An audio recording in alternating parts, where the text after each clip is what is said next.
Ayan, magandang gabi sa ating lahat mga kababayan. Ang menu po natin ngayon ay porky baboy. Ayan, nilaga ko na po yan sa paminta at asin. Tapos ngayon imamarinate natin siya sa magic sarap para pag pinirito ay crunchy siya at talaga namang mabango.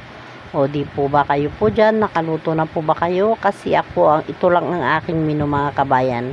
Kalahating kilong baboy. Gusto po ng mga anak ko ay prito at lalagyan ko po siya ng sauce mamaya. Kayo po dyan, nakaluto na po ba kayo? Tara na, luto-luto na tayo mga kabayan.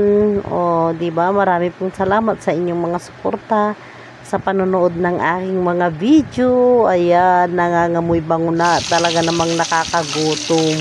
Kailangan po yung pag pinirito ay crunchy. Ayan, happy cooking po. Magandang gabi ulit sa ating lahat. Sana po kayo ay lahat dyan ay nakaluto na rin. Maraming pong salamat. Like and share my video. Bye!